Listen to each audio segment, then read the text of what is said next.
Ndaguhaye kaze muri kino kiganiro wewe uri kurankurikirana kandi ndagushimiye kubufashe uno mwanya kugira ngo ubane nanje. Ndasaba Imana ngo ivugane nawe ikwagurira gutahura ubeho ufise ibikwiye byose uri ekipe kugira ngo ushobore gusigura ivyo kwizera kwacu ufashe abazazaniwe.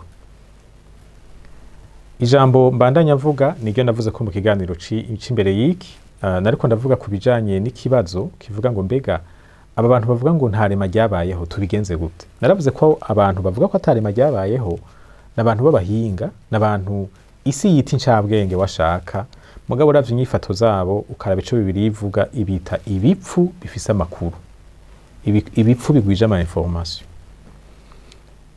Ngiye kubandanya numva kuri iryo jambo ndisunga amajambo ari mu Itanguriro igice ca mbere umurongo wa mbere, mu ntango Imana yaremye ijuru n'isi.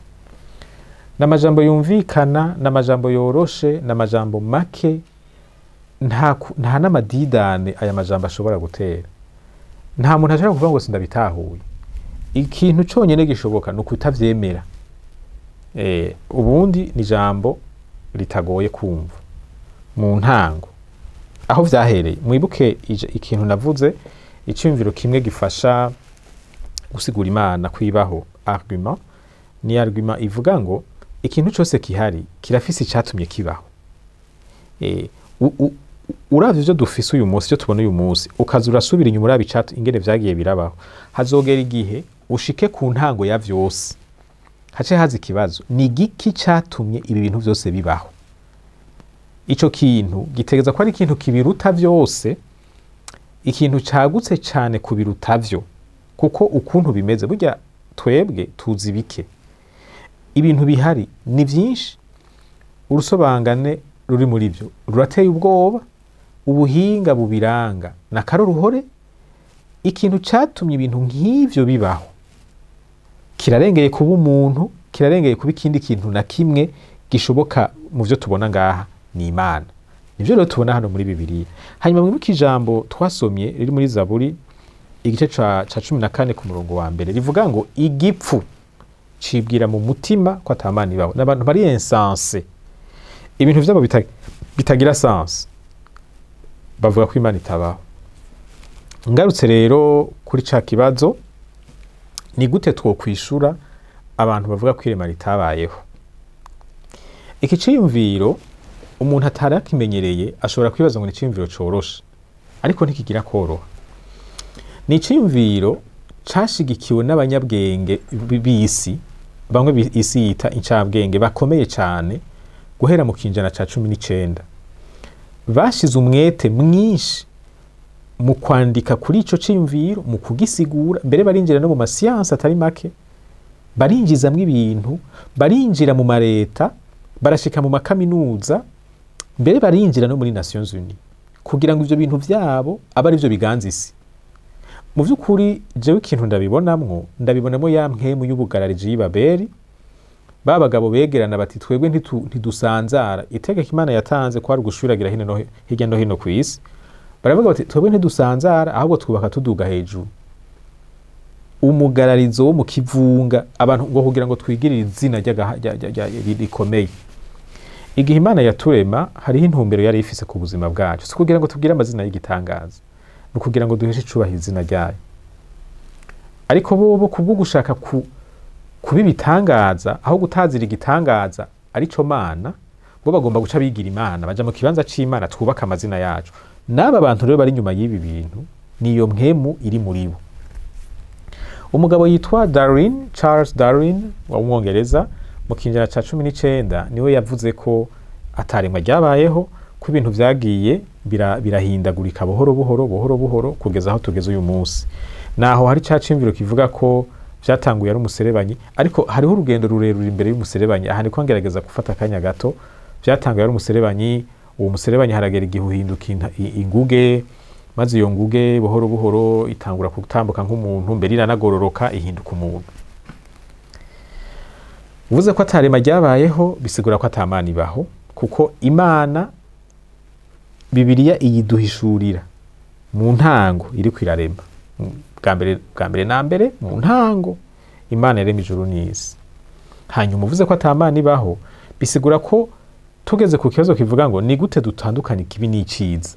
Nta bubasha buri hejuru yacu budufasha, nta autorité morale iturengeye twebwe dushobora kwisunga kuko ntibaho. Mbere washaka n'ivy'ubuzima nta ntumbero bufise, ni ibintu vy'igihamana nyene twavyisanzemwo, reka umwe wese abikora uko avyumva. Bibiliya iravuga iti abantu bavuga ko Imana itabaho ni bipfu. Hanyuma ubupfu ni ugutahura ibintu mugabo ugakuramwo Imana. Ukuyemwo Imana ibintu vyose ufise biba bihinduka, bica bicika ubupfu. Reka rero turabe ubu bupfu bw'iki ciyumviro aho buhagaze, tugikorereko, kuko bumwe mu buryo bwo kwishura umuntu abaza ikibazo ati none Imana irabaho, wowe wibaza ko Imana ibaho. Nimba ari umuntu yemera ko Imana itabaho, bumwe mu buryo bwo kumufasha ni ukumwereka ubube gito buri mico ciyumviro ciwe. Umuntu aja kubarira ngo jewe sinemera ivyo vy'iwawe, nemera ibi vy'iwanje, ugaca umwereka ko ivyo bintu yemera bitagira ishingiro, umushikanya ashobora kubona ko bitagira ishingiro, intambwe ikurikira no guca yakira ivy'iwawe. Iyo uvuze ko atarema ryabayeho nk'uko umuntu umwe yabivuze, uba umeze nk'umuntu agiye ahantu ariko aragendagenda agatora isaha. Murabona zirya saha zifise udushinge, hariho agashinge kerekana imisegonda, hariho agashinge kerekana iminota, hariho agashinge kerekana isaha. Murabona ukuntu bijya bintu bipanze, kandi agashinge kerekana imisegonda iyo kazungurutse kakagaruka hajya kahereye umunota ubuheze, kandi kerekana umunota gaca gataruka. Kada kerekana iminota iyo kazungurutse kakagaruka hajya nyene bitangurira isaha ibiheze, kandi kerekana isaha gaca gataruka. Yavuze rero ngo bisa n'umuntu yotora isaha nka benijya, agaca avuga ngo je ndabona yikwa isaha, mugabo nta muntu akora isaha abaho.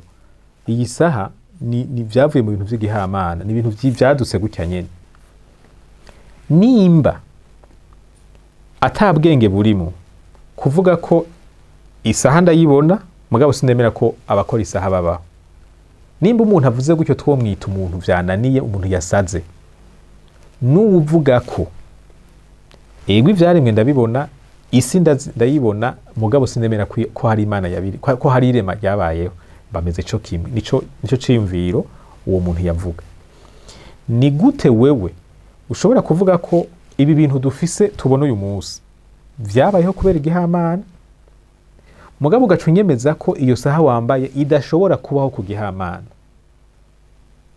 Mu vy'ukuri ikintu cari coroshe nuko isaha ibaho ku gihamana kurusha aho uko umwana w'umuntu abaho ku gihamana, kurusha aho uko izuba ribaho ku gihamana, canke ibindi byose tubona Imana yaremye ko bibaho ku gihamana. Biragoye kwemera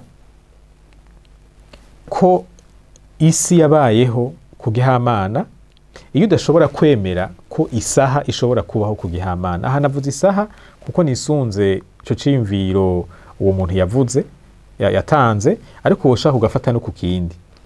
Murabona n'ikingi ingene rimeze, kugira ngo ry'amapine ashobore kugenda kandi agendere ku muvuduko umwe, rimwe rinyarutse irindi rinyaruke, ikinga rigende ntiritembe, umuntu ashobore gushika iyagiye. Bijya bintu ntibishobora kubaho ku gihamana. Kumbure uwobaza uwakoze ikinga ubwa mbere yo dusigurira ingene vyamugoye, ingene yagerageje kenshi, ingene vyaciye kure. Mu majambo make hari ibikoresho tubona mu buzima biri mu ubwenge, biri mu ubuhinga, kandi ivyo ntidushobora kwemera ko vyoba hata muntu yabikoze. Nimba rero tudashobora kwemera ko bishobora kuba hata wabikoze, ni ubupfu iyo tuvuze ngo isi irahari mugabo nta Mana yayiremye. Mu vy'ukuri ico kintu twita igihamana catumye isi ibaho. Abo bantu bacita igihamana la chance, ico gihamana cabo ni igihamana gifise ubwenge bwinshi cyane, ahubwo duhaba dusanga ari ya Mana nyene. Noneho urabona mu Kirundi hoho bacise igihamana, urumva ko hari mu Imana. Kile kintu bita chance, nimba arico catumye isi ibaho, iyo chance ishobora gutuma habaho ibintu bimeze uko bimeze, iyo si chance isanzwe. Erega bisaba kwizera kwinshi, kwizera kwemera ko vyabaye kuri chance kurusha kwemera ko vyaremwe n'Imana.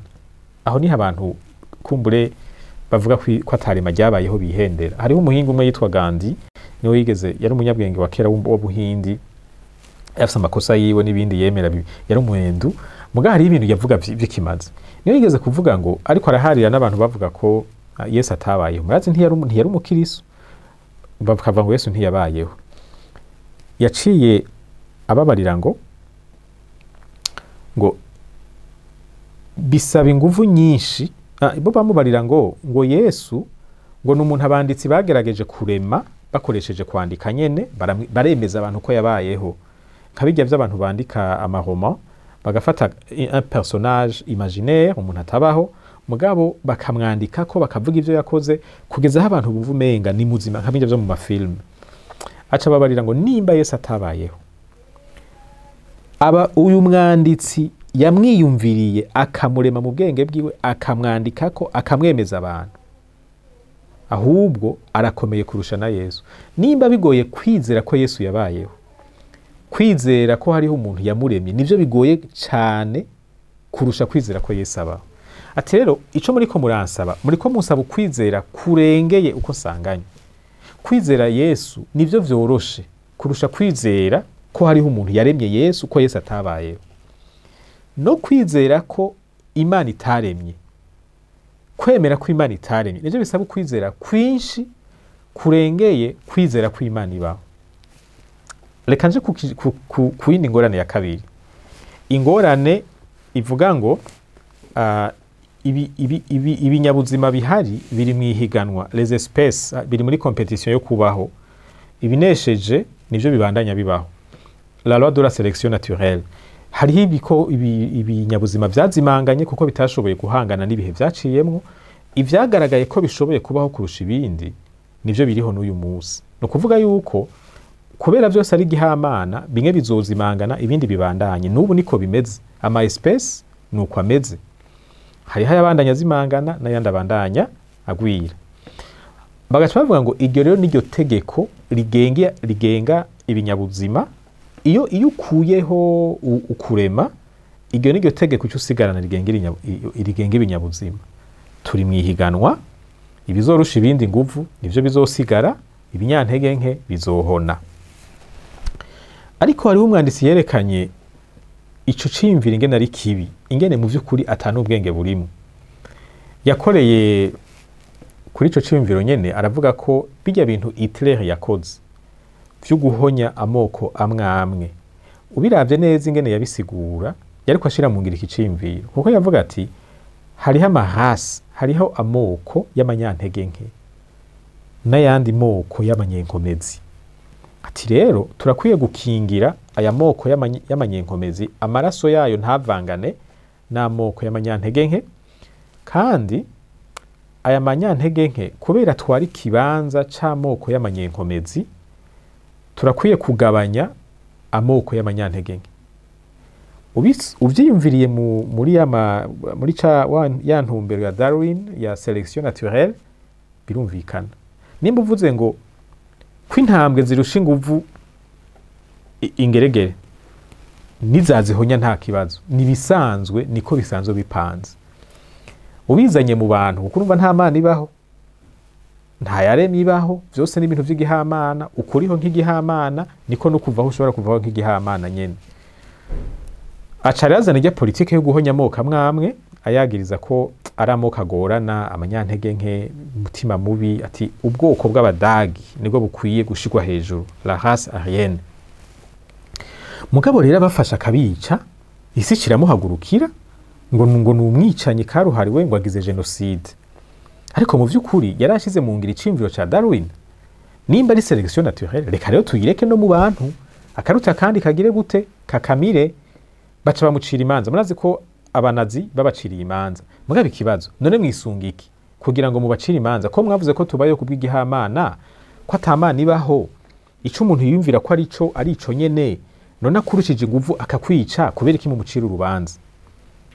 Mu by'ukuri ico bakoze, aba bantu bataye Imana, batera akagari c'Imana yavuze, baca bubaka ubuzima butagira mu Imana, bica birabafyura, hagira igihe birasopana, baca bagaruka kuri rya jambo Imana yavuga ngo ntukice.